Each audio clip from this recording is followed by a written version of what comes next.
Illusion perdue par Honoré de Balzac. Partie 13 du livre audio. Partie 3 du roman Les souffrances de l'inventeur. Le lendemain, Lucien fit viser son passeport, acheta une canne de houx, prit à la place de la rue d'Enfer un coucou qui, moyennant 10 sous, le mit à Longjumeau. Pour première étape, il coucha dans l'écurie d'une ferme à 2 lieues d'Arpajon. Quand il eut atteint Orléans, il se trouva déjà bien las et bien fatigué. Mais pour 3 francs, un batelier le descendit à Tours. Et pendant le trajet, il ne dépensa que 2 francs pour sa nourriture. De Tours à Poitiers, Lucien marcha pendant 5 jours. Bien au-delà de Poitiers, il ne possédait plus que 100 sous. Mais il rassembla pour continuer sa route un reste de force. Un jour, Lucien, surpris par la nuit dans une plaine, résolut d'y bivouaquer. Quand, au fond d'un ravin, il aperçut une calèche montant une côte. À l'insu du postillon, des voyageurs et d'un valet de chambre placé sur le siège, il put se blottir derrière entre 2 paquets et s'endormit en se plaçant de manière à pouvoir résister au chaos. Au matin, réveillé par le soleil qui lui frappait les yeux et par un bruit de voix, il reconnut Mansoul, cette petite ville où, 18 mois auparavant, il était allé attendre Madame de Bargeton, le cœur plein d'amour, d'espérance et de joie. Se voyant couvert de poussière, au milieu d'un cercle de curieux et de postillons, il comprit qu'il devait être l'objet d'une accusation. Il sauta sur ses pieds et allait parler quand 2 voyageurs sortis de la calèche lui coupèrent la parole. Il vit le nouveau préfet de la Charente, le comte Sixte du Châtelet et sa femme, Louise de Nègrepelisse. « Si nous avions su quel compagnon le hasard nous avait donné, dit la comtesse. Montez avec nous, monsieur. » Lucien salua froidement ce couple en lui jetant un regard à la fois humble et menaçant. Il se perdit dans un chemin de traverse en avant de Mansoul, afin de gagner une ferme où il put déjeuner avec du pain et du lait, se reposer et délibérer en silence sur son avenir. Il avait encore 3 francs. L'auteur des Marguerites, poussé par la fièvre, courut pendant longtemps. Il descendit le cours de la rivière en examinant la disposition des lieux qui devenaient de plus en plus pittoresques. Vers le milieu du jour, il atteignit à un endroit où la nappe d'eau, environnée de saules, formait une espèce de lac. Il s'arrêta pour contempler ce frais et touffu bocage dont la grâce champêtre agit sur son âme. Une maison attenant à un moulin assis sur un bras de la rivière montrait entre les têtes d'arbres son toit de chaume orné de joubarbes. Cette naïve façade avait pour seul ornement quelques buissons de jasmin, de chèvrefeuille et de houblon, et tout alentour brillaient les fleurs du phlox et des plus splendides plantes grasses. Sur l'empierrement retenu par un pilotis grossier qui maintenait la chaussée au-dessus des plus grandes crues, il aperçut des filets étendus au soleil. Des canards nageaient dans le bassin clair qui se trouvait au-delà du moulin, entre les 2 courants d'eau mugissant dans les vannes. Le moulin faisait entendre son bruit agaçant. Sur un banc rustique, le poète aperçut une bonne grosse ménagère tricotant et surveillant un enfant qui tourmentait des poules. « Ma bonne femme, dit Lucien en s'avançant, je suis bien fatigué. J'ai la fièvre et n'ai que 3 francs. Voulez-vous me nourrir de pain bis et de lait, me coucher sur la paille pendant 1 semaine ? J'aurai eu le temps d'écrire à mes parents qui m'enverront de l'argent ou qui viendront me chercher ici. »« Volontiers, dit-elle, si toutefois mon mari le veut. »« Eh, petit homme !» Le meunier sortit, regarda Lucien et s'ôta sa pipe de la bouche pour dire « 3 francs ? 1 semaine ? Autant ne vaut rien prendre. »« Peut-être finirai-je garçon meunier ?» se dit le poète en contemplant ce délicieux paysage avant de se coucher dans le lit que lui fit la meunière, et où il dormit de manière à effrayer ses hôtes. « Courtois, va donc voir si ce jeune homme est mort ou vivant. Voici 14 heures qu'il est couché. Je n'ose pas y aller, dit la meunière le lendemain vers midi. « Je crois, répondit le meunier à sa femme en achevant d'étaler ses filets et ses engins à prendre le poisson, que ce joli garçon-là pourrait bien être quelque gringalet de comédien, sans sou ni maille. »« À quoi vois-tu donc cela, petit homme ?» dit la meunière. « Dame, ce n'est ni un prince, ni un ministre, ni un député, ni un évêque. Pourquoi ses mains sont-elles blanches comme celles d'un homme qui ne fait rien ?»« Il est alors bien étonnant que la faim ne l'éveille pas, » dit la meunière qui venait d'apprêter un déjeuner pour l'hôte que le hasard leur avait envoyé la veille.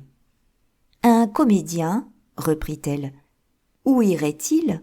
Ce n'est pas encore le moment de la foire à Angoulême. » Ni le meunier ni la meunière ne pouvaient se douter qu'à part le comédien, le prince et l'évêque, il est un homme à la fois prince et comédien, un homme revêtu d'un magnifique sacerdoce, le poète, qui semble ne rien faire et qui néanmoins règne sur l'humanité quand il a su la peindre.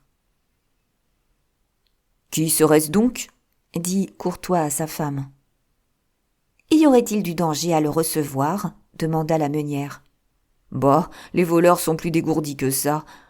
Nous serions déjà dévalisés, » reprit le meunier. « Je ne suis ni prince, ni voleur, ni évêque, ni comédien, » dit tristement Lucien, qui se montra soudain et qui, sans doute, avait entendu par la croisée le colloque de la femme et du mari. « Je suis un pauvre jeune homme fatigué, venu à pied de Paris ici. Je me nomme Lucien de Rubempré, et suis le fils de monsieur Chardon, le prédécesseur de Postel, le pharmacien de L'Houmeau. Ma sœur a épousé David Séchard, l'imprimeur de la place du Mûrier à Angoulême. »« Attendez donc, » dit le meunier, « cet imprimeur-là n'est-il pas le fils du vieux malin qui fait valoir son domaine de Marsac ?»« Précisément, » répondit Lucien. « Un drôle de père, allez, » reprit Courtois. « Il fait, dit-on, tout vendre chez son fils, et il a pour plus de 200 000 francs de biens, sans compter son esquipot. » Lorsque l'âme et le corps ont été brisés dans une longue et douloureuse lutte, l'heure où les forces sont dépassées est suivie ou de la mort ou d'un anéantissement pareil à la mort, mais où les natures capables de résister reprennent alors des forces. Lucien, en proie à une crise de ce genre, parut près de succomber au moment où il apprit, quoique vaguement, la nouvelle d'une catastrophe arrivée à David Séchard, son beau-frère. « Oh, ma sœur !» s'écria-t-il. « Qu'ai-je fait ? Mon Dieu, je suis un infâme !» Puis il se laissa tomber sur un banc de bois, dans la pâleur et l'affaissement d'un mourant. La meunière s'empressa de lui apporter une jatte de lait qu'elle le força de boire. Mais il pria le meunier de l'aider à se mettre sur son lit, en lui demandant pardon de lui donner l'embarras de sa mort, car il crut sa dernière heure arrivée. En apercevant le fantôme de la mort, ce gracieux poète fut pris d'idées religieuses. Il voulut voir le curé, se confesser et recevoir les sacrements. De telles plaintes exhalées d'une voix faible par un garçon doué d'une charmante figure et aussi bien fait que Lucien touchèrent vivement madame Courtois. « Dis donc, petit homme, monte à cheval et va donc quérir monsieur Marron, le médecin de Marsac.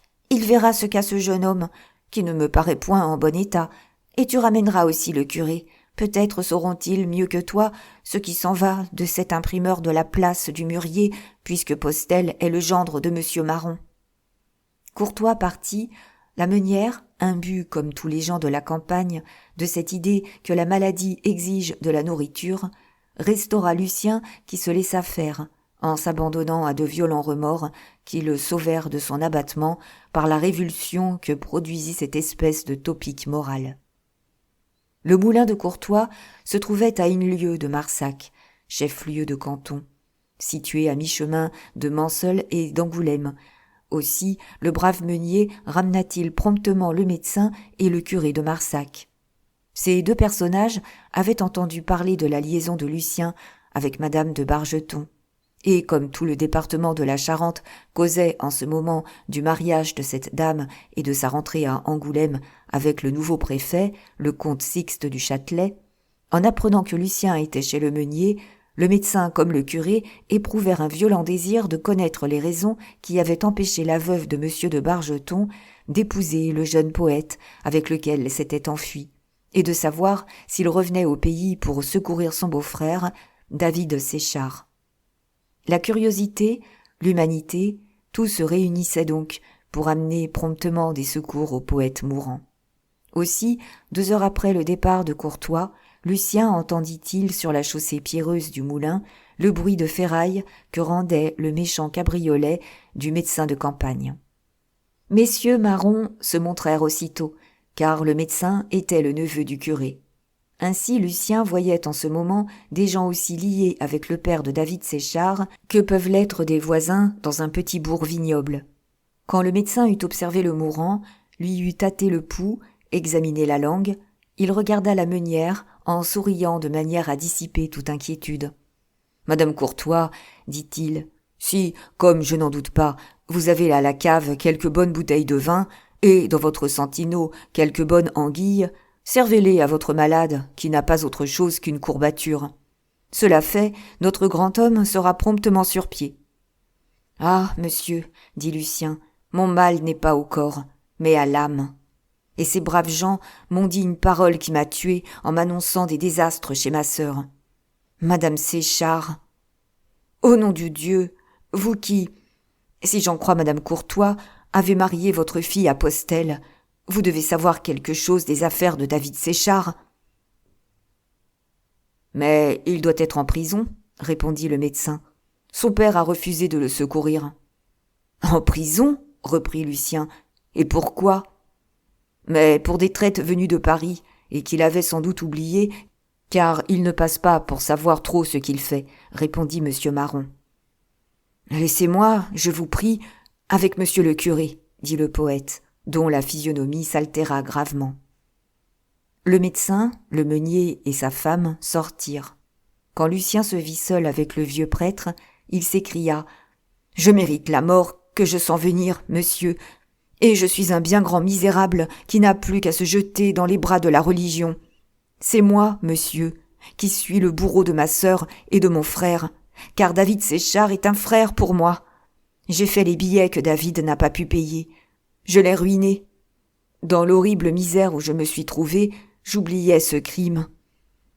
Les poursuites auxquelles les billets ont donné lieu se sont apaisées par l'intervention d'un millionnaire, et j'ai cru qu'il les avait payés. Il n'en serait donc rien. » Et Lucien raconta ses malheurs.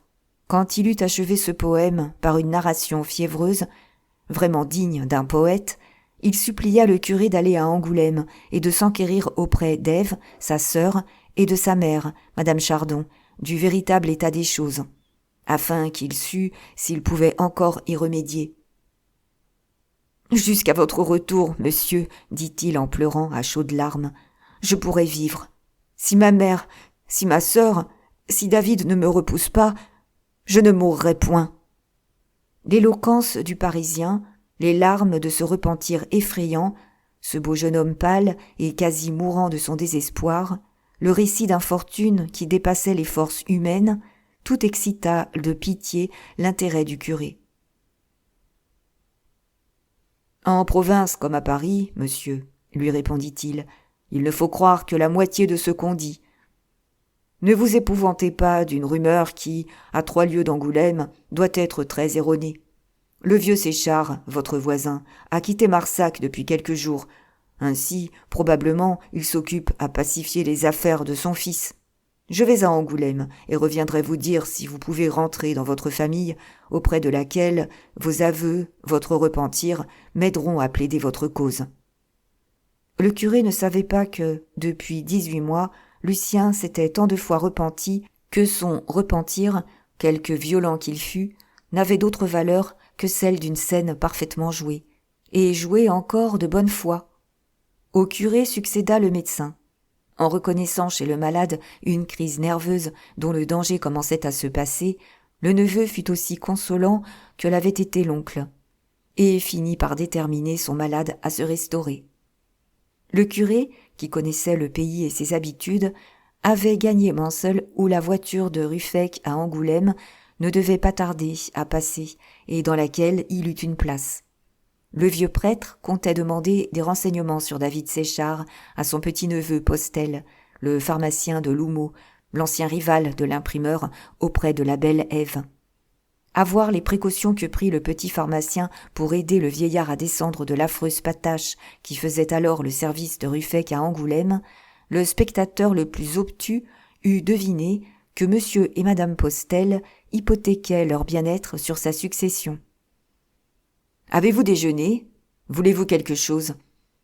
Nous ne vous attendions point, et nous sommes agréablement surpris. » Ce fut 1000 questions à la fois. Madame Postel était bien prédestinée à devenir la femme d'un pharmacien de L'Houmeau. De la taille du petit Postel, elle avait la figure rouge d'une fille élevée à la campagne. Sa tournure était commune, et toute sa beauté consistait dans une grande fraîcheur.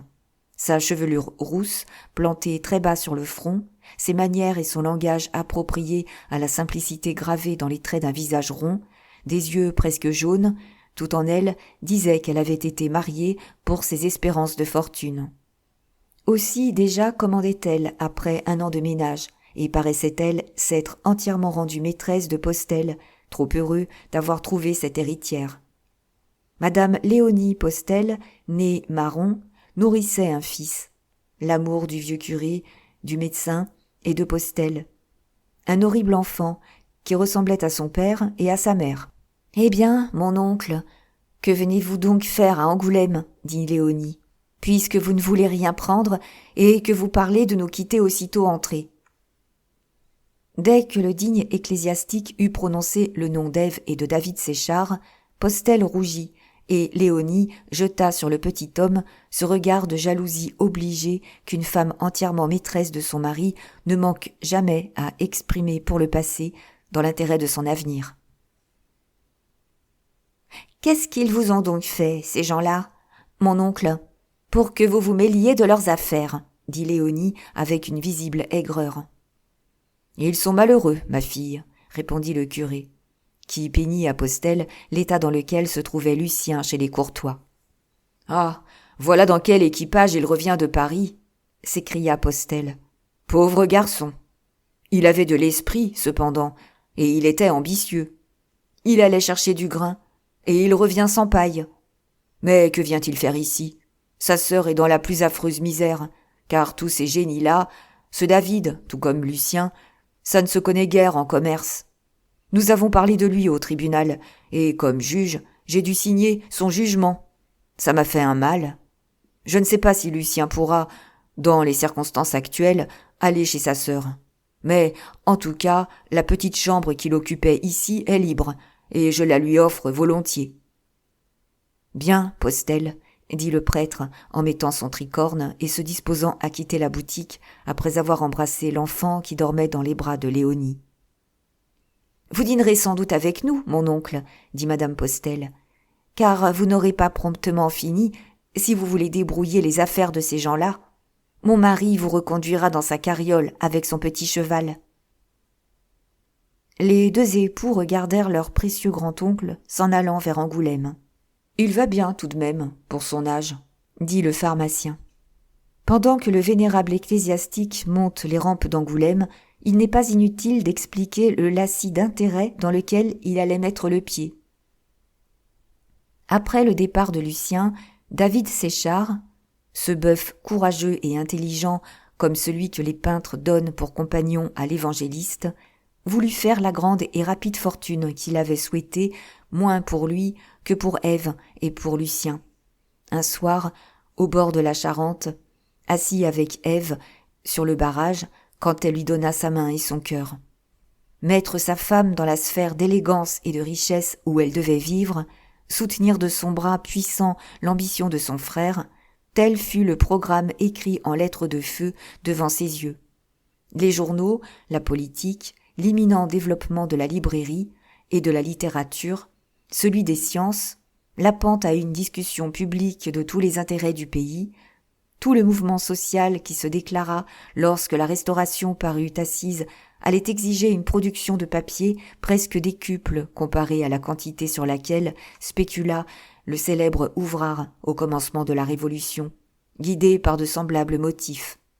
Mais en 1821, les papeteries étaient trop nombreuses en France pour qu'on pût espérer de s'en rendre le possesseur exclusif, comme fit Ouvrard, qui s'empara des principales usines après avoir accaparé leurs produits. David n'avait d'ailleurs ni l'audace, ni les capitaux nécessaires à de pareilles spéculations. En ce moment, la mécanique à faire le papier de toute longueur commençait à fonctionner en Angleterre. Ainsi, rien de plus nécessaire que d'adapter la papeterie aux besoins de la civilisation française qui menaçait d'étendre la discussion à tout et de reposer sur une perpétuelle manifestation de la pensée individuelle. Un vrai malheur, car les peuples qui délibèrent agissent très peu. Ainsi, chose étrange, pendant que Lucien entrait dans les rouages de l'immense machine du journalisme, au risque d'y laisser son honneur et son intelligence en lambeaux, David Séchard, du fond de son imprimerie, embrassait le mouvement de la presse périodique dans ses conséquences matérielles. Il voulait mettre les moyens en harmonie avec le résultat vers lequel tendait l'esprit du siècle. Il voyait d'ailleurs si juste, en cherchant une fortune dans la fabrication du papier à bas prix, que l'événement a justifié sa prévoyance. Pendant ces 15 dernières années, le bureau chargé des demandes de brevets d'invention a reçu plus de 100 requêtes de prétendues découvertes de substances à introduire dans la fabrication du papier. Plus certain que jamais de l'utilité de cette découverte, sans éclat, mais d'un immense profit, David tomba donc, après le départ de son beau-frère pour Paris, dans la constante préoccupation que devait causer ce problème à qui le voulait résoudre. Comme il avait épuisé toutes ses ressources pour se marier et pour subvenir aux dépenses du voyage de Lucien à Paris, il se vit au début de son mariage dans la plus profonde misère. Il avait gardé 1000 francs pour les besoins de son imprimerie et devait un billet de pareille somme à Postel, le pharmacien. Ainsi, pour ce profond penseur, le problème fut double. Il fallait inventer un papier à bas prix et inventer promptement. Il fallait enfin adapter les profits de la découverte aux besoins de son ménage et de son commerce. Or, quelle épithète donner à la cervelle capable de secouer les cruelles préoccupations que cause et une indigence à cacher, et le spectacle d'une famille sans pain, et les exigences journalières d'une profession aussi méticuleuse que celle de l'imprimeur, tout en parcourant les domaines de l'inconnu, avec l'ardeur et les énivrements du savant à la poursuite d'un secret qui de jour en jour échappe aux plus subtiles recherches. Hélas, comme on va le voir, les inventeurs ont bien encore d'autres maux à supporter, sans compter l'ingratitude des masses à qui les oisifs et les incapables disent d'un homme de génie « Il était né pour devenir inventeur, il ne pouvait pas faire autre chose ». Il ne faut pas plus lui savoir gré de sa découverte qu'on ne sait gré à un homme d'être né prince.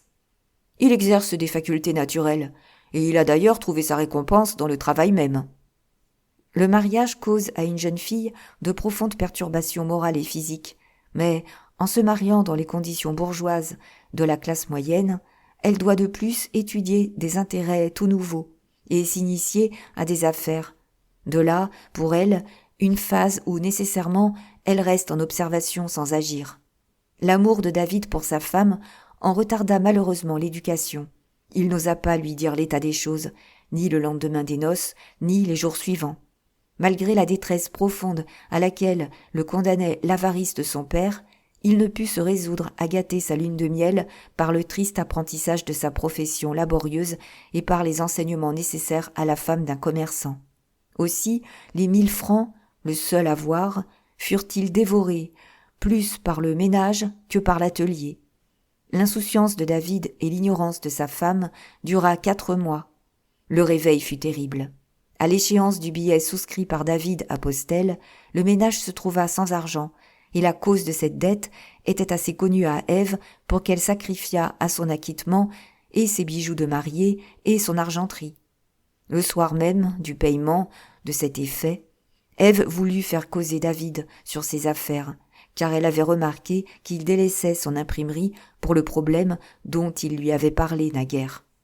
Dès le second mois de son mariage, David passait la majeure partie de son temps sous l'appentis situé au fond de la cour, dans une petite pièce qui lui servait à fondre ses rouleaux. 3 mois après son arrivée à Angoulême, il avait substitué aux pelotes à tamponner les caractères l'encrier à table et à cylindre, où l'encre se façonne et se distribue au moyen de rouleaux composés de colle forte et de mélasse. Ce premier perfectionnement de la typographie fut tellement incontestable qu'aussitôt après en avoir vu l'effet, les frères Cointet l'adoptèrent. David avait adossé au mur mitoyen de cette espèce de cuisine un fourneau à bassine en cuivre, sous prétexte de dépenser moins de charbon pour refondre ses rouleaux, dont les moules rouillés étaient rangés le long de la muraille et qu'il ne refondit pas 2 fois. Non seulement il mit à cette pièce une solide porte en chêne, intérieurement garnie en tôle, mais encore il remplaça les sales carreaux du châssis, d'où venait la lumière par des vitres en verre cannelé, pour empêcher de voir du dehors l'objet de ses occupations. Au premier mot que dit Ève à David au sujet de leur avenir, il la regarda d'un air inquiet et l'arrêta par ces paroles. « Mon enfant, je sais tout ce que doit t'inspirer la vue d'un atelier désert et l'espèce d'anéantissement commercial où je reste. Mais, vois-tu, reprit-il en l'amenant à la fenêtre de leur chambre et lui montrant le réduit mystérieux, notre fortune est là.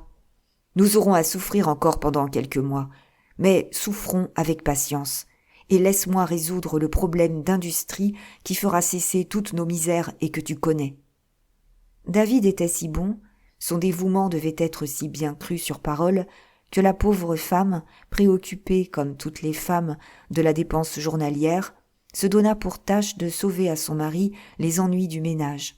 Elle quitta donc la jolie chambre bleue et blanche, où elle se contentait de travailler à des ouvrages de femme en devisant avec sa mère, et descendit dans une des 2 cages de bois situées au fond de l'atelier pour étudier le mécanisme commercial de la typographie. N'était-ce pas de l'héroïsme pour une femme déjà grosse ? Durant ces premiers mois, l'inerte imprimerie de David avait été désertée par les ouvriers jusqu'alors nécessaires à ses travaux, et qui s'en allèrent un à un. Accablés de besogne, les frères Cointet employaient non seulement les ouvriers du département alléchés par la perspective de faire chez eux de fortes journées, mais encore quelques-uns de Bordeaux, d'où venaient surtout les apprentis qui se croyaient assez habiles pour se soustraire aux conditions de l'apprentissage. En examinant les ressources que pouvait présenter l'imprimerie Séchard, Ève n'y trouva plus que 3 personnes. D'abord, Cérizet, cet apprenti que David avait amené de Paris avec lui, puis Marion, attachée à la maison comme un chien de garde, enfin Kolb, un Alsacien, jadis homme de peine chez messieurs Didot.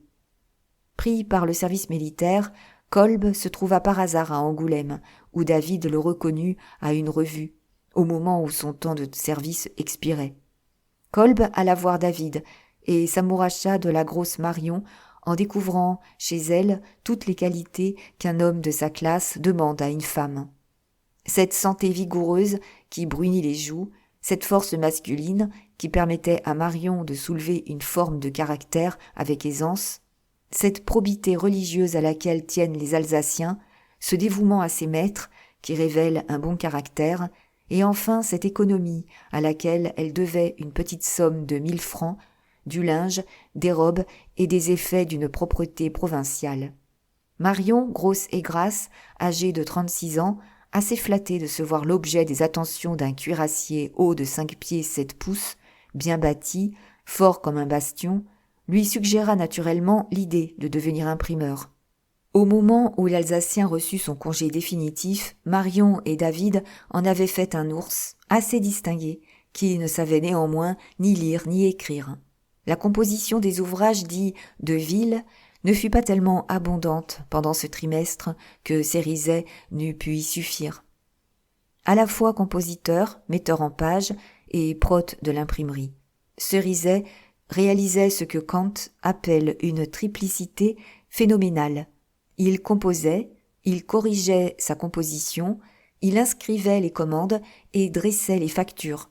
Mais, le plus souvent sans ouvrage, il lisait des romans, dans sa cage, au fond de l'atelier, attendant la commande d'une affiche ou d'un billet de faire-part. Marion, formée par Séchard père, façonnait le papier, le trempait, aidait Kolb à l'imprimer, l'étendait, le rognait et n'en faisait pas moins la cuisine en allant au marché de grand matin. Quand Ève se fit rendre compte du premier semestre par Cérizet, elle trouva que la recette était de 800 francs. La dépense, à raison de 3 francs par jour pour Cérizet et Kolb, qui avaient pour leur journée l'un 2 et l'autre 1 franc, s'élevait à 600 francs. Or, comme le prix des fournitures exigées par les ouvrages fabriqués et livrés se montait à 100 et quelques francs, il fut clair pour Ève que pendant les 6 premiers mois de son mariage, David avait perdu ses loyers, l'intérêt des capitaux représentés par la valeur de son matériel et de son brevet, les gages de Marion, l'encre et enfin les bénéfices que doit faire un imprimeur. Ce monde de choses exprimé en langage d'imprimerie par le mot « étoffe », expression due au drap, aux soieries, employée à rendre la pression de la vis moins dure, au caractère, par l'interposition d'un carré d'étoffe, le blanchet, entre la platine de la presse et le papier qui reçoit l'impression. Après avoir compris en gros les moyens de l'imprimerie et ses résultats, Ève devina combien peu de ressources offrait cet atelier desséché par l'activité dévorante des frères Cointet, à la fois fabricants de papier, journalistes, imprimeurs, brevetés de l'évêché, fournisseurs de la ville et de la préfecture. Le journal que, 2 ans auparavant, les Séchard père et fils avaient vendu 22 000 francs, rapportait alors 18 000 francs par an. Ève reconnut les calculs cachés sous l'apparente générosité des frères Cointet qui laissaient à l'imprimerie Séchard assez d'ouvrages pour subsister et pas assez pour qu'elle leur fît concurrence. En prenant la conduite des affaires, elle commença par dresser un inventaire exact de toutes les valeurs. Elle employa Kolb, Marion et Cérizet à ranger l'atelier, le nettoyer et y mettre de l'ordre. Puis, par une soirée où David revenait d'une excursion dans les champs, suivi d'une vieille femme qui lui portait un énorme paquet enveloppé de linge, Ève lui demanda des conseils pour tirer parti des débris que leur avait laissés le père Séchard, en lui promettant de diriger à elle seule les affaires. D'après l'avis de son mari, madame Séchard employa tous les restants de papier qu'elle avait trouvés et mit par espèce à imprimer sur 2 colonnes et sur une seule feuille ces légendes populaires coloriées que les paysans collent sur les murs de leurs chaumières. L'histoire du juif errant, Robert le diable, la belle Maguelonne, le récit de quelques miracles. Ève fit de Kolb un colporteur. Cérizet ne perdit pas un instant. Il composa ces pages naïves et leurs grossiers ornements depuis le matin jusqu'au soir. Marion suffisait au tirage. Madame Chardon se chargea de tous les soins domestiques, car Ève coloria les gravures. En 2 mois, grâce à l'activité de Kolb et à sa probité, madame Séchard vendit, à 12 lieues à la ronde d'Angoulême, 3000 feuilles, qui lui coûtèrent 30 francs à fabriquer et qui lui rapportèrent, à raison de 2 sous pièce, 300 francs. Mais quand toutes les chaumières et les cabarets furent tapissés de ces légendes, il fallut songer à quelque autre spéculation, car l'Alsacien ne pouvait pas voyager au-delà du département. Ève, qui remuait tout dans l'imprimerie, y trouva la collection des figures nécessaires à l'impression d'un almanach dit des bergers, où les choses sont représentées par des signes, par des images, des gravures en rouge, en noir ou en bleu.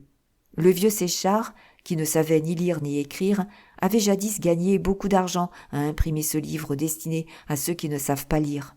Cet almanach, qui se vend 1 sou, consiste en une feuille pliée 64 fois, ce qui constitue un 1,64 de 128 pages. Toute heureuse du succès de ces feuilles volantes, industrie à laquelle s'adonnent surtout les petites imprimeries de province, madame Séchard entreprit l'almanach des bergers sur une grande échelle, en y consacrant ses bénéfices. Le papier de l'almanach des bergers, dont plusieurs millions d'exemplaires se vendent annuellement en France, est plus grossier que celui de l'almanach liégeois et coûte environ 4 francs la rame. Imprimée, cette rame, qui contient 500 feuilles, se vend donc, à raison d'1 sou la feuille, 25 francs. Madame Séchard résolut d'employer 100 rames à un premier tirage, ce qui faisait 50 000 almanachs à placer et 2 000 francs de bénéfices à recueillir. Quoique distrait comme devait l'être un homme si profondément occupé, David fut surpris, en donnant un coup d'œil à son atelier, d'entendre grogner une presse et de voir Cérizet toujours debout, composant sous la direction de madame Séchard. Le jour où il y entra pour surveiller les opérations entreprises par Ève, ce fut un beau triomphe pour elle que l'approbation de son mari, qui trouva l'affaire de l'almanach excellente. Aussi David promit-il ses conseils pour l'emploi des encres des diverses couleurs que nécessitent les configurations de cet almanach où tout parle aux yeux. Enfin, il voulut refondre lui-même les rouleaux dans son atelier mystérieux pour aider, autant qu'il le pouvait, sa femme dans cette grande petite entreprise. Au début de cette activité furieuse vinrent les désolantes lettres par lesquelles Lucien apprit à sa mère, à sa sœur et à son beau-frère son insuccès et sa détresse à Paris. On doit comprendre alors qu'en envoyant à cet enfant gâté 300 francs, Ève, madame Chardon et David avaient offert au poète, chacun de leur côté, le plus pur de leur sang. Accablée par ces nouvelles et désespérée de gagner si peu en travaillant avec tant de courage, Ève n'accueillit pas sans effroi l'événement qui met le comble à la joie des jeunes ménages. En se voyant sur le point de devenir mère, elle se dit « Si mon cher David n'a pas atteint le but de ses recherches au moment de mes couches, que deviendrons-nous ? Et qui conduira les affaires naissantes de notre pauvre imprimerie ?» L'almanach des bergers devait être bien fini avant le 1er janvier. Mais Cérizet, sur qui roulait toute la composition, y mettait une lenteur d'autant plus désespérante que madame Séchard ne connaissait pas assez l'imprimerie pour le réprimander. Elle se contenta d'observer ce jeune Parisien. Orphelin du grand hospice des enfants trouvés de Paris, Cérizet avait été placé chez messieurs Didot comme apprenti. De 14 à 17 ans, il fut le séide de Séchard, qui le mit sous la direction d'un des plus habiles ouvriers, et qui en fit son gamin, son page typographique. Car David s'intéressa naturellement à Cérizet en lui trouvant de l'intelligence, et il conquit son affection en lui procurant quelques plaisirs et des douceurs que lui interdisait son indigence. Doué d'une assez jolie petite figure chafouine, à chevelure rousse, les yeux d'un bleu trouble, Cérizet avait importé les mœurs du gamin de Paris dans la capitale de l'Angoumois.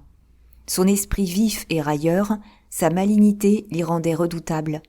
Moins surveillé par David à Angoulême, soit que, plus âgé, il inspira plus de confiance à son mentor, soit que l'imprimeur compta sur l'influence de la province, Cérizet était devenu, mais à l'insu de son tuteur, le Don Juan en casquette de 3 ou 4 petites ouvrières, et s'était dépravé complètement. Sa moralité, fille des cabarets parisiens, prit l'intérêt personnel pour unique loi. D'ailleurs, Cérizet, qui, selon l'expression populaire, devait tirer à la conscription l'année suivante, se vit sans carrière. Aussi fit-il des dettes, en pensant que dans 6 mois, il deviendrait soldat, et qu'alors aucun de ses créanciers ne pourrait courir après lui. David conservait quelque autorité sur ce garçon, non pas à cause de son titre de maître, non pas pour s'être intéressé à lui, mais parce que l'ex-gamin de Paris reconnaissait en David une haute intelligence. Cérizet fraternisa bientôt avec les ouvriers des Cointet, attirés vers eux par la puissance de la veste, de la blouse, enfin par l'esprit de corps, plus influent peut-être dans les classes inférieures que dans les classes supérieures. Dans cette fréquentation, Cérizet perdit le peu de bonne doctrine que David lui avait inculqué.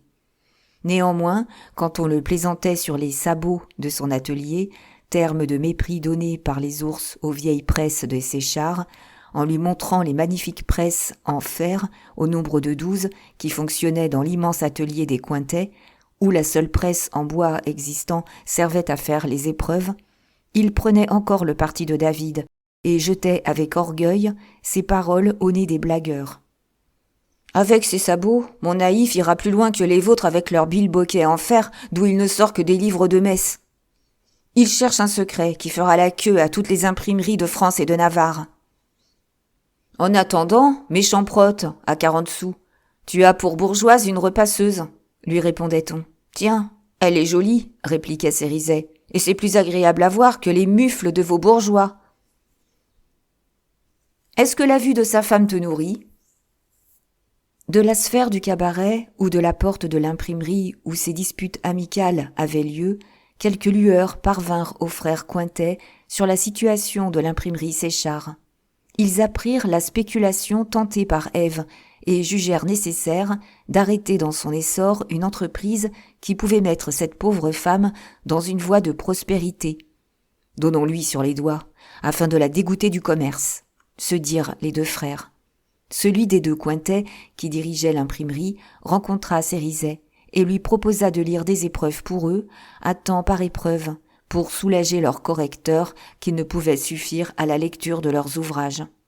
En travaillant quelques heures de nuit, Cérizet gagna plus avec les frères Cointet qu'avec David Séchard pendant sa journée. Il s'ensuivit quelques relations entre les Cointet et Cérizet, à qui l'on reconnut de grandes facultés et qu'on plaignit d'être placé dans une situation si défavorable à ses intérêts. « Vous pourriez, lui dit un jour l'un des Cointet, devenir prote d'une imprimerie considérable où vous gagneriez 6 francs par jour, et avec votre intelligence, vous arriveriez à vous faire intéresser un jour dans les affaires. »« À quoi cela peut-il me servir d'être un bon prote ?» répondit Cérizet. « Je suis orphelin, je fais partie du contingent de l'année prochaine. Et si je tombe au sort, qui est-ce qui me payera un homme ?»« Si vous vous rendez utile, répondit le riche imprimeur, pourquoi ne vous avancerait-on pas la somme nécessaire à votre libération ?»« Ce ne sera toujours pas mon naïf, dit Cérizet. Bah, peut-être aura-t-il trouvé le secret qu'il cherche. » Cette phrase fut dite de manière à réveiller les plus mauvaises pensées chez celui qui l'écoutait. Aussi, Cérizet lança-t-il au fabricant de papier un regard qui valait la plus pénétrante interrogation. « Je ne sais pas de quoi il s'occupe, répondit-il prudemment en trouvant le bourgeois muet, mais ce n'est à un homme à chercher des capitales dans son bas de casse. »« Tenez, mon ami, dit l'imprimeur en prenant 6 feuilles du paroissien du diocèse et les tendant à Cérizet. Si vous pouvez nous avoir corrigé cela pour demain, vous aurez demain 18 francs. Nous ne sommes pas méchants, nous faisons gagner de l'argent aux protes de notre concurrent. Enfin, nous pourrions laisser Madame Séchard s'engager dans l'affaire de l'almanach des bergers et la ruiner. Eh bien, nous vous permettons de lui dire que nous avons entrepris un almanach des bergers et de lui faire observer qu'elle n'arrivera pas la première sur la place. » On doit comprendre maintenant pourquoi Cérizet allait si lentement sur la composition de l'almanach. En apprenant que les Cointet troublaient sa pauvre petite spéculation, Ève fut saisie de terreur et voulut voir une preuve d'attachement dans la communication assez hypocritement faite par Cérizet de la concurrence qui l'attendait.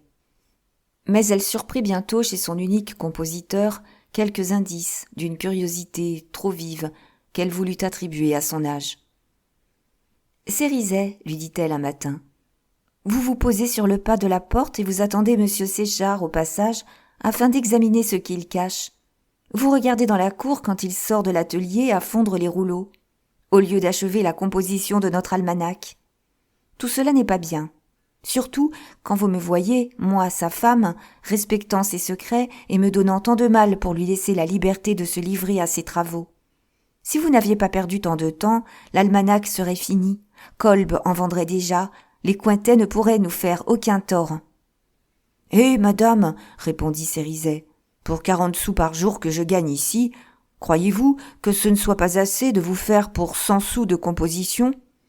Mais si je n'avais pas des épreuves à lire le soir pour les frères Cointet, je pourrais bien me nourrir de son. »« Vous êtes ingrat de bonne heure.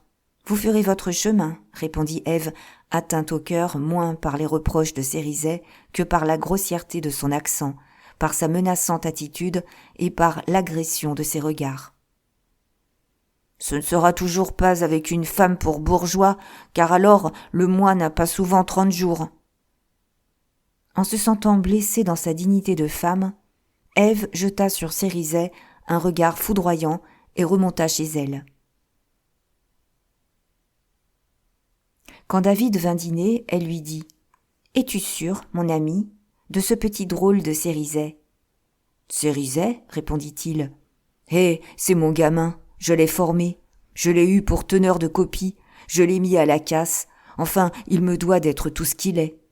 Autant demander à un père s'il est sûr de son enfant. » Ève apprit à son mari que Cérizet lisait des épreuves pour le compte des Cointet. « Pauvre garçon, il faut bien qu'il vive, » répondit David avec l'humilité d'un maître qui se sentait en faute. « Oui, mais mon ami, voici la différence qui existe entre Kolb et Cérizet. Kolb fait 20 lieues tous les jours, dépense 15 ou 20 sous, nous rapporte 7, 8, quelquefois 9 francs de feuilles vendues, et ne me demande que ses 20 sous de sa dépense payée. Kolb se couperait la main plutôt que de tirer le barreau d'une presse chez les Cointet, et il ne regarderait pas les choses que tu jettes dans la cour quand on lui offrirait 1000 écus, tandis que Cérizet les ramasse et les examine. Les belles âmes arrivent difficilement à croire au mal, à l'ingratitude. Il leur faut de rudes leçons avant de reconnaître l'étendue de la corruption humaine. Puis, quand leur éducation en ce genre est faite, elle s'élève à une indulgence qui est le dernier degré du mépris. « Bah, pure curiosité de gamin de Paris !» s'écria donc David. « Eh bien, mon ami, fais-moi le plaisir de descendre à l'atelier, d'examiner ce que ton gamin a composé depuis 1 mois, et de me dire si, pendant ce mois, il n'aurait pas dû finir notre almanach. » Après le dîner, David reconnut que l'almanach aurait dû être composé en 8 jours. Puis, en apprenant que les Cointet en préparaient un semblable, il vint au secours de sa femme. Il fit interrompre à Kolb la vente des feuilles d'images et dirigea tout dans son atelier. Il mit en train lui-même une forme que Kolb dut tirer avec Marion, tandis que lui-même tira l'autre avec Cérizet en surveillant les impressions en encre de diverses couleurs. Chaque couleur exige une impression séparée. 4 encres différentes veulent donc 4 coups de presse.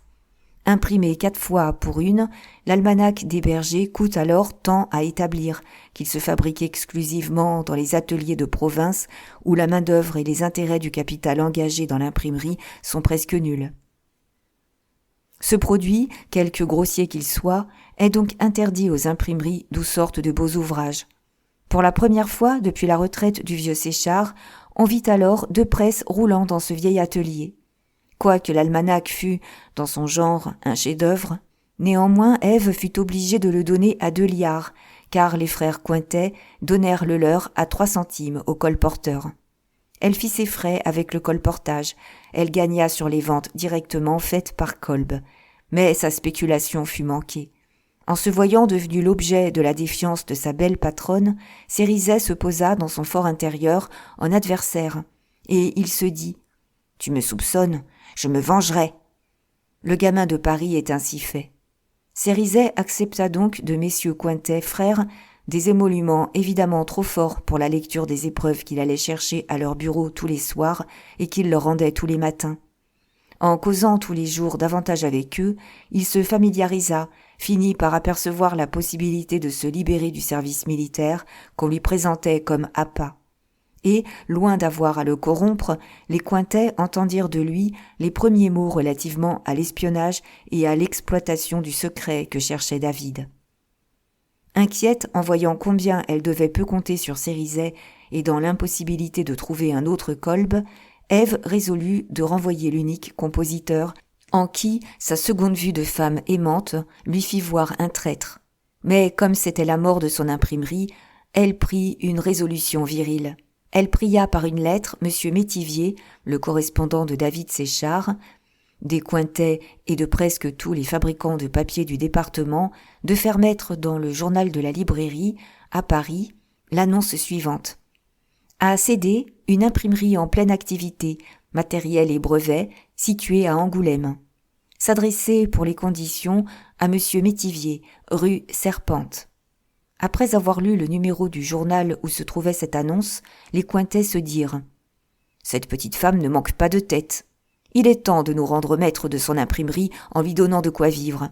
Autrement, nous pourrions rencontrer un adversaire dans le successeur de David, et notre intérêt est de toujours avoir un œil dans cet atelier. » Mus par cette pensée, les frères Cointet vinrent parler à David Séchard.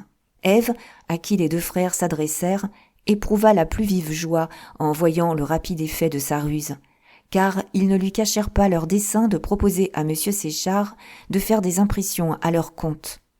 Ils étaient encombrés, Leur presse ne pouvait suffire à leurs travaux. Ils avaient demandé des ouvriers à Bordeaux et se faisaient fort d'occuper les 3 presses de David. « Messieurs, dit-elle aux 2 frères Cointet pendant que Cérizet allait avertir David de la visite de ses confrères.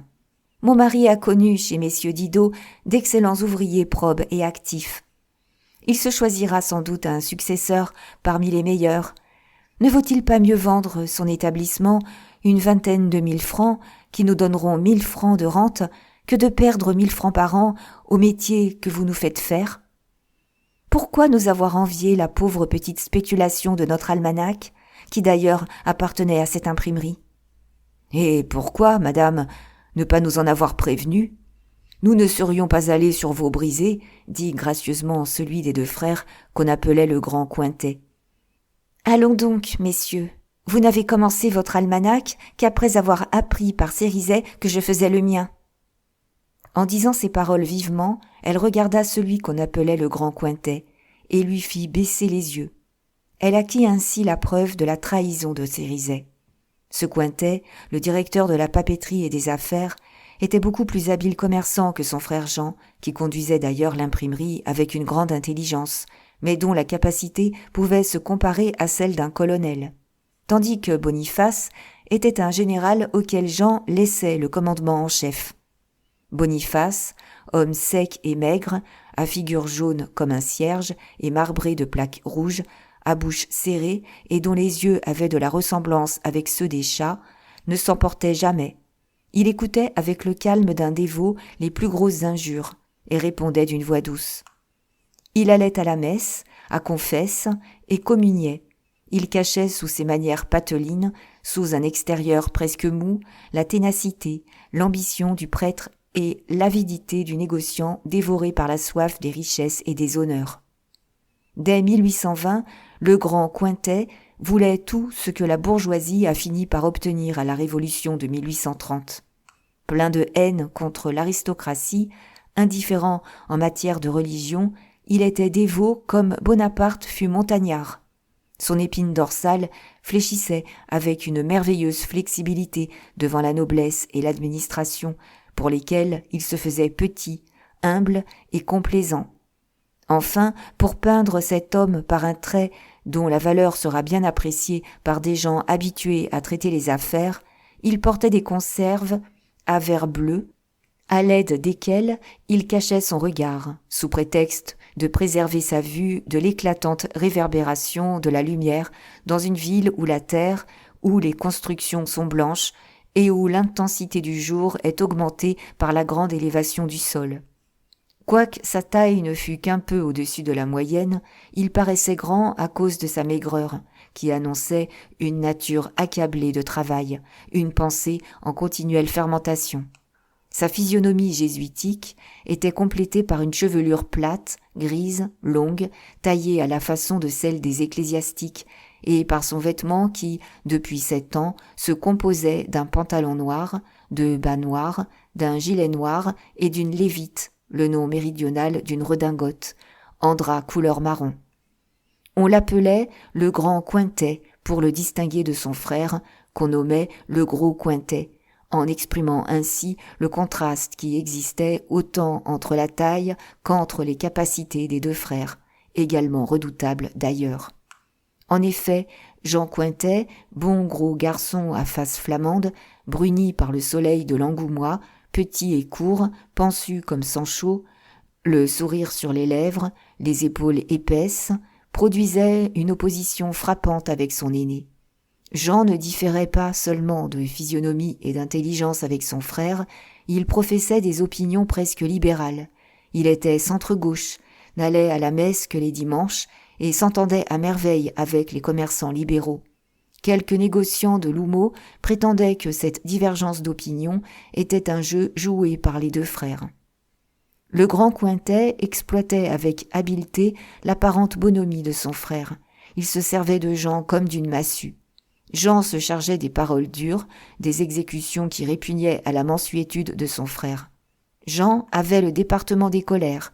Il s'emportait. Il laissait échapper des propositions inacceptables qui rendaient celles de son frère plus douces. Et ils arrivaient ainsi, tôt ou tard, à leur fin. Ève, avec le tact particulier aux femmes, eut bientôt deviné le caractère des deux frères. Aussi resta-t-elle sur ses gardes en présence d'adversaires si dangereux. David, déjà mis au fait par sa femme, écouta d'un air profondément distrait les propositions de ses ennemis. « Entendez-vous avec ma femme ?» dit-il aux deux Cointet en sortant du cabinet vitré pour retourner dans son petit laboratoire. « Elle est plus au fait de mon imprimerie que je ne le suis moi-même. Je m'occupe d'une affaire qui sera plus lucrative que ce pauvre établissement, et au moyen de laquelle je réparerai les pertes que j'ai faites avec vous. »« Et comment ?» dit le gros Cointet en riant. Ève regarda son mari pour lui recommander la prudence. « Vous serez mes tributaires, vous, et tous ceux qui consomment du papier, » répondit David. « Et que cherchez-vous donc ?» demanda Benoît Boniface Cointet. Quand Boniface eut lâché sa demande d'un ton doux et d'une façon insinuante, Ève regarda de nouveau son mari pour l'engager à ne rien répondre ou à répondre quelque chose qui ne fût rien. « Je cherche à fabriquer le papier à 50% au-dessous du prix actuel de revient. » Et il s'en alla sans voir le regard que les deux frères échangèrent et par lequel ils se disaient « Cet homme devait être un inventeur. » On ne pouvait pas avoir son encolure et rester oisif. « Exploitons-le, » disait Boniface. « Et comment ?» disait Jean. « David agit avec vous comme avec moi, » dit madame Séchard. « Quand je fais la curieuse, il se défie sans doute de mon nom et me jette cette phrase qui n'est après tout qu'un programme. Si votre mari peut réaliser ce programme, il fera certainement fortune plus rapidement que par l'imprimerie. Et je ne m'étonne plus de lui voir négliger cet établissement, reprit Boniface en se tournant vers l'atelier désert, où Kolb, assis sur un ais, frottait son pain avec une gousse d'ail. Mais il nous conviendrait peu de voir cette imprimerie aux mains d'un concurrent actif, remuant, ambitieux, et peut-être pourrions-nous arriver à nous entendre. Si, par exemple, vous consentiez à louer pour une certaine somme votre matériel à l'un de nos ouvriers qui travaillerait pour nous, sous votre nom, comme cela se fait à Paris, nous occuperions assez ce gars-là pour lui permettre de vous payer un très bon loyer et de réaliser de petits profits. « Cela dépend de la somme, » répondit Ève Séchard. « Que voulez-vous donner ?» ajouta-t-elle en regardant Boniface de manière à lui faire voir qu'elle comprenait parfaitement son plan. « Mais quelles seraient vos prétentions ?» répliqua vivement Jean Cointet. « 3000 francs pour 6 mois, dit-elle. « Eh, ma chère petite dame, vous parliez de vendre votre imprimerie 20 000 francs, répliqua tout doucettement Boniface. L'intérêt de 20 000 francs n'est que de 1200 francs à 6%. Ève resta pendant un moment tout interdite et reconnut alors tout le prix de la discrétion en affaires. « Vous vous servirez de nos presses, de nos caractères avec lesquels je vous ai prouvé que je savais faire encore de petites affaires, reprit-elle. Et nous avons des loyers à payer à monsieur Séchard, le père, qui ne nous comble pas de cadeaux. » Après une lutte de 2 heures, Ève obtint 2000 francs pour 6 mois, dont 1000 seraient payés d'avance. Quand tout fut convenu, les 2 frères lui apprirent que leur intention était de faire à Cérizet le bail des ustensiles de l'imprimerie. Ève ne put retenir un mouvement de surprise. « Ne vaut-il pas mieux prendre quelqu'un qui soit au fait de l'atelier ?» dit le gros Cointet. Ève salua les 2 frères sans répondre et se promit de surveiller elle-même Cérizet. « Eh bien, voilà nos ennemis dans la place !» dit en riant David à sa femme, quand au moment du dîner, elle lui montra les actes à signer. « Bah, dit-elle, je réponds de l'attachement de Kolb et de Marion. À eux 2, ils surveilleront tout. D'ailleurs, nous nous faisons 4000 francs de rente d'un mobilier industriel qui nous coûtait de l'argent, et je te vois 1 an devant toi pour réaliser tes espérances. » « Tu devais être, comme tu me l'as dit au barrage, la femme d'un chercheur d'invention, dit Séchard en serrant la main de sa femme avec tendresse. Si le ménage de David eut une somme suffisante pour passer l'hiver, il se trouva sous la surveillance de Cérizet et, sans le savoir, dans la dépendance du grand Cointet. « Ils sont à nous, » dit en sortant le directeur de la papeterie à son frère l'imprimeur. « Ces pauvres gens vont s'habituer à recevoir le loyer de leur imprimerie. Ils compteront là-dessus, et ils s'endetteront. Dans 6 mois, nous ne renouvellerons pas le bail, et nous verrons alors ce que cet homme de génie aura dans son sac. Car nous lui proposerons de le tirer de peine, en nous associant pour exploiter sa découverte. » Si quelques rusés commerçants avaient pu voir le grand Cointet prononçant ces mots, en nous associant, il aurait compris que le danger du mariage est encore moins grand à la mairie qu'au tribunal de commerce. N'était-ce pas trop déjà que ces féroces chasseurs fussent sur les traces de leur gibier? David et sa femme, aidés par Kolb et par Marion, étaient-ils en état de résister aux ruses d'un Boniface Cointet? Quand l'époque des couches de madame Séchard arriva, le billet de 500 francs envoyé par Lucien, joint au second paiement de Cérizet, permit de suffire à toutes les dépenses. Ève, sa mère et David, qui se croyaient oubliés par Lucien, éprouvèrent alors une joie égale à celle que leur donnaient les premiers succès du poète, dont les débuts dans le journalisme firent encore plus de tapage à Angoulême qu'à Paris. Endormi dans une sécurité trompeuse, David chancela sur ses jambes en recevant de son beau-frère ce mot cruel. « Mon cher David, j'ai négocié, chez Métivier, 3 billets signés de toi, faits à mon ordre, à 1, 2 et 3 mois d'échéance. Entre cette négociation et mon suicide, j'ai choisi cette horrible ressource, qui, sans doute, te gênera beaucoup. Je t'expliquerai dans quelle nécessité je me trouve, et je tâcherai d'ailleurs de t'envoyer les fonds à l'échéance. Brûle ma lettre, ne dis rien ni à ma sœur ni à ma mère, car je t'avoue avoir compté sur ton héroïsme bien connu de ton frère au désespoir, Lucien de Rubempré. » « Ton pauvre frère, » dit David à sa femme, qui relevait alors de couches, « est dans d'affreux embarras. Je lui ai envoyé 3 billets de 1000 francs, à 1, 2 et 3 mois. Prends-en note. » Puis il s'en alla dans les champs afin d'éviter les explications que sa femme allait lui demander. Mais, en commentant avec sa mère cette phrase pleine de malheur, Ève, déjà très inquiète du silence gardé par son frère depuis 6 mois, eut de si mauvais pressentiments que, pour les dissiper, elle se résolut à faire une de ces démarches conseillées par le désespoir.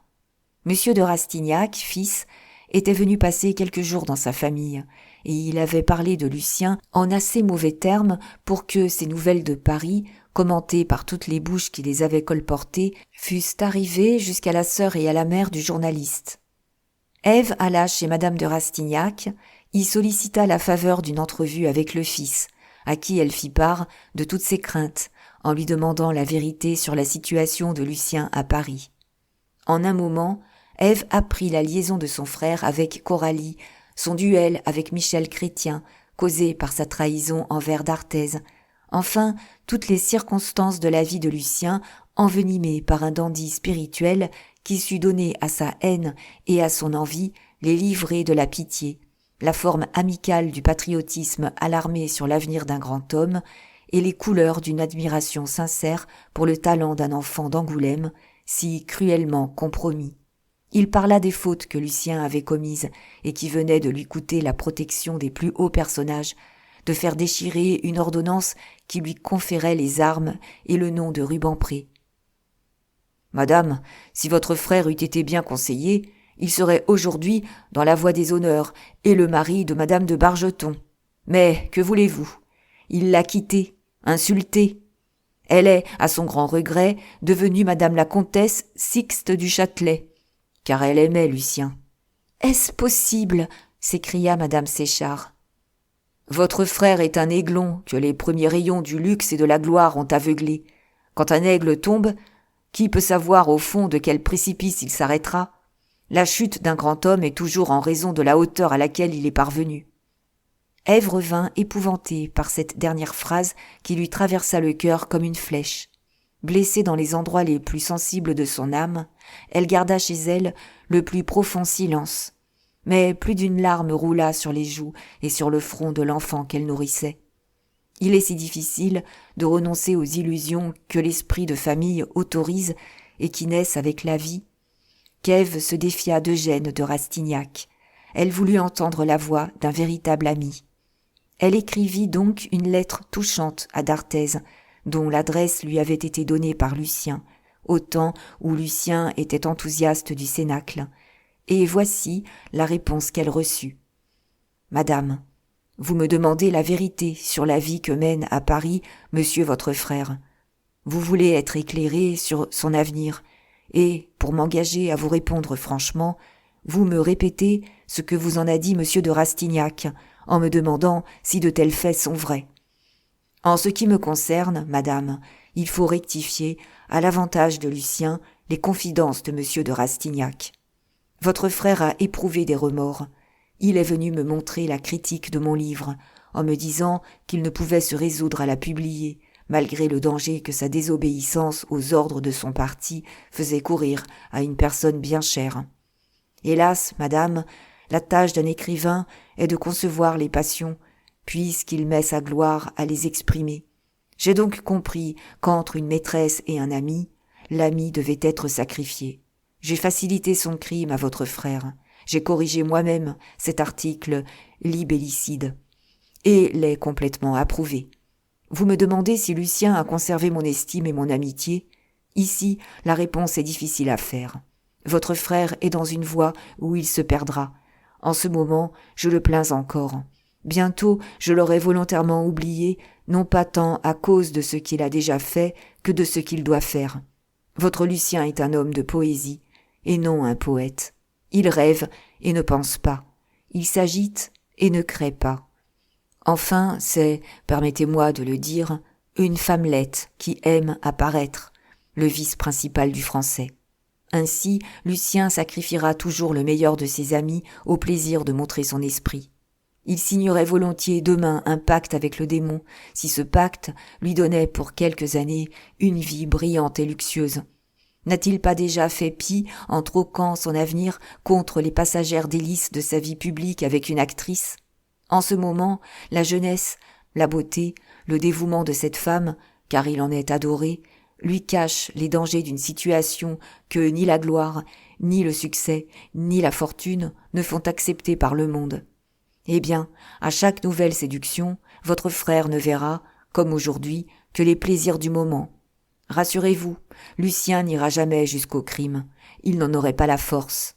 Mais il accepterait un crime tout fait, il en partagerait les profits sans en avoir partagé les dangers, ce qui semble horrible à tout le monde, même aux scélérats.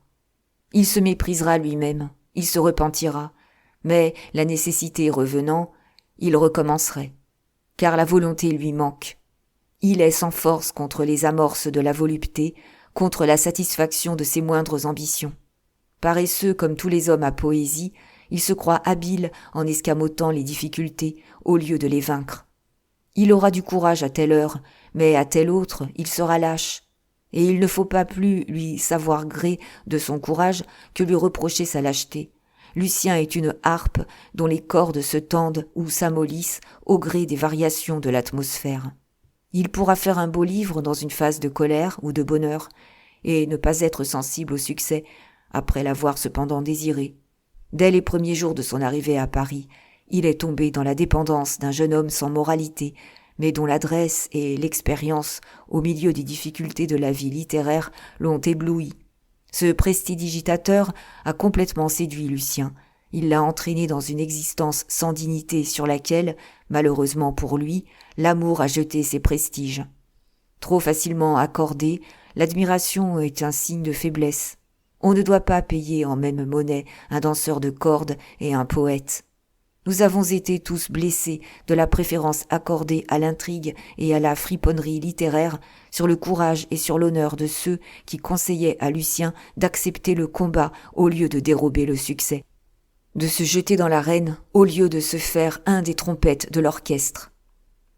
La société, madame, est, par une bizarrerie singulière, pleine d'indulgence pour les jeunes gens de cette nature. Elle les aime, elle se laisse prendre au beau semblant de leurs dons extérieurs. D'eux, elle n'exige rien, elle excuse toutes leurs fautes, elle leur accorde les bénéfices des natures complètes en ne voulant voir que leurs avantages. Elle en fait enfin ses enfants gâtés. Au contraire, elle est d'une sévérité sans borne pour les natures fortes et complètes.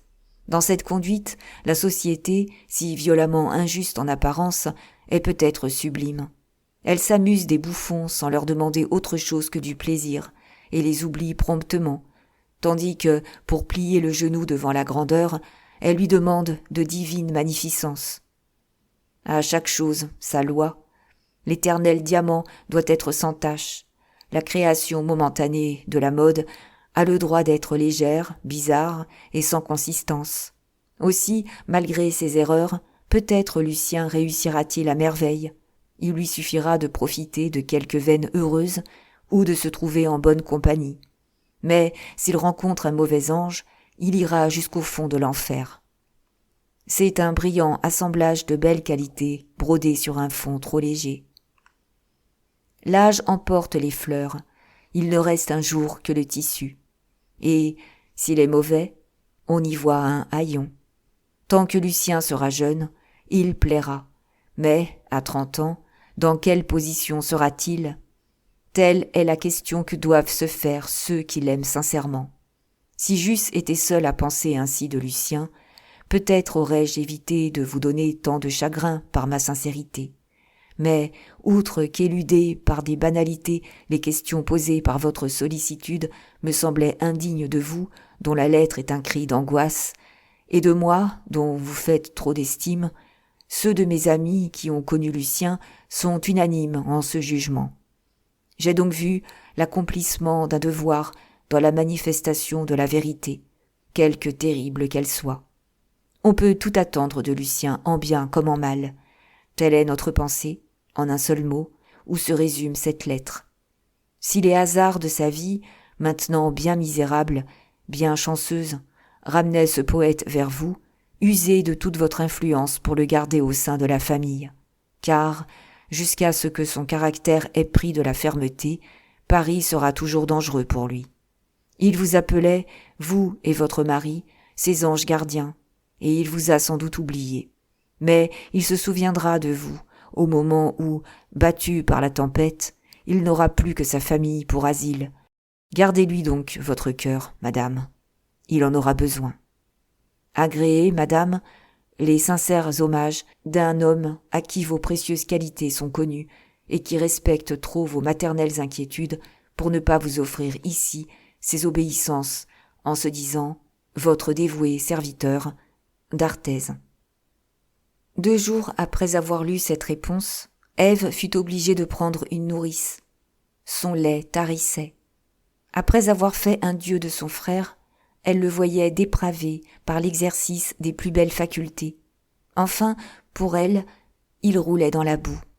Cette noble créature ne savait pas transiger avec la probité, avec la délicatesse, avec toutes les religions domestiques cultivées au foyer de la famille, encore si pures, si rayonnant au fond de la province.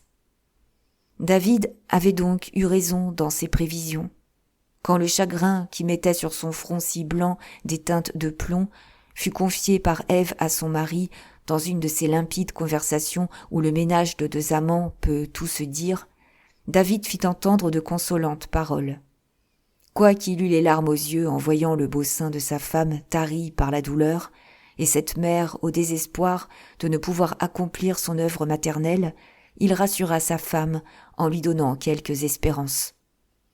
« Vois-tu, mon enfant, ton frère a péché par l'imagination.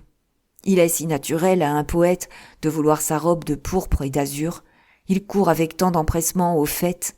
Cet oiseau se prend à l'éclat, au luxe, avec tant de bonne foi que Dieu l'excuse là où la société le condamne. « Mais il nous tue !» s'écria la pauvre femme.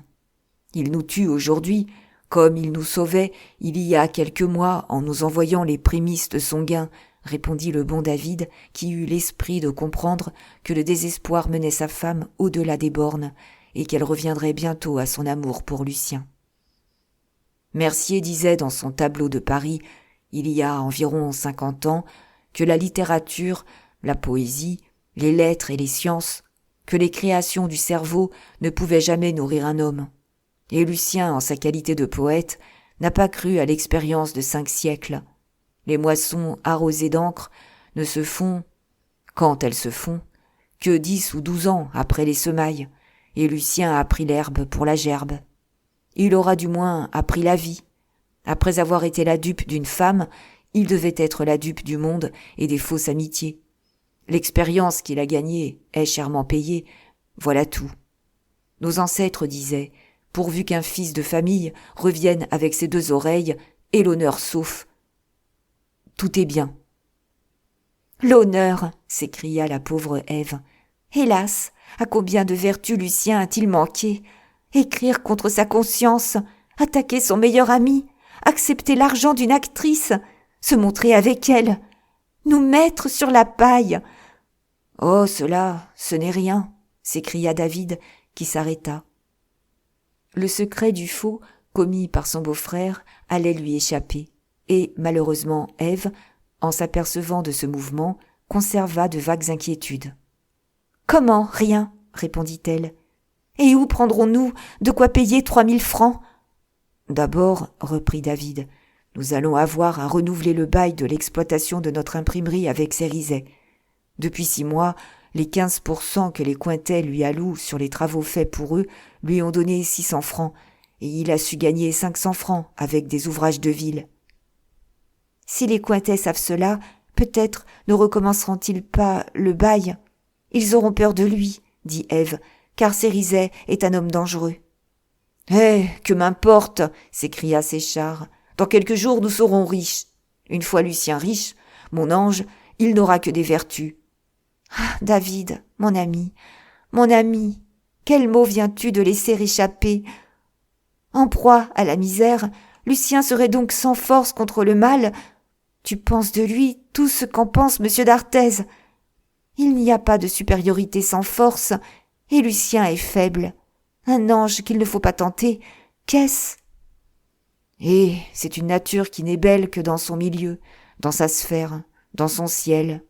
Lucien n'est pas fait pour lutter, je lui épargnerai la lutte. Tiens, vois, je suis trop près du résultat pour ne pas t'initier aux moyens. Il sortit de sa poche plusieurs feuillets de papier blanc de la grandeur d'un 1 octavo, les brandit victorieusement et les apporta sur les genoux de sa femme. Une rame de ce papier, format grand raisin, ne coûtera pas plus de 5 francs, dit-il en faisant manier les échantillons à Ève, qui laissa voir une surprise enfantine. « Eh bien, comment as-tu fait ces essais ?» dit-elle. « Avec un vieux tamis en crin que j'ai pris à Marion, » répondit-il. « Tu n'es donc pas encore content ?» demanda-t-elle. « La question n'est pas dans la fabrication, elle est dans le prix de revient de la pâte. Hélas, mon enfant, je ne suis qu'un des derniers entrés dans cette voie difficile. Madame Masson, dès 1794, essayait de convertir les papiers imprimés en papier blanc. Elle a réussi, mais à quel prix ?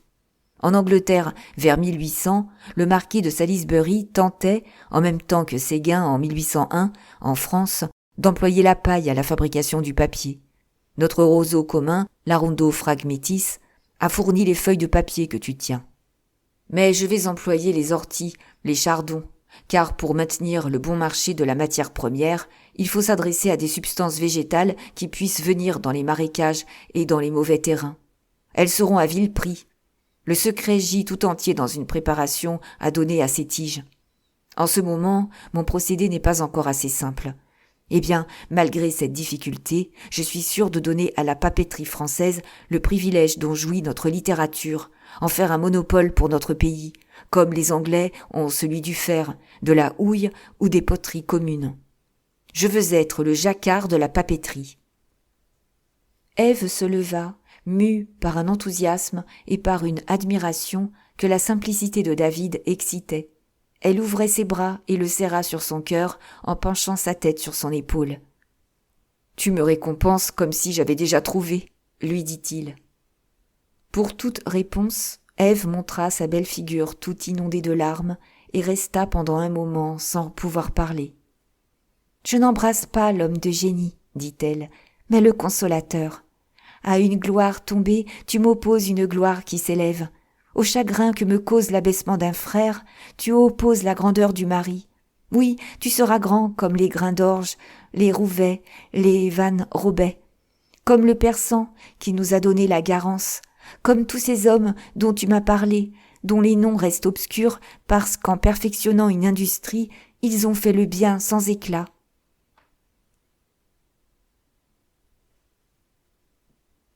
Merci pour votre écoute. N'oubliez pas de vous abonner pour ne manquer aucun épisode.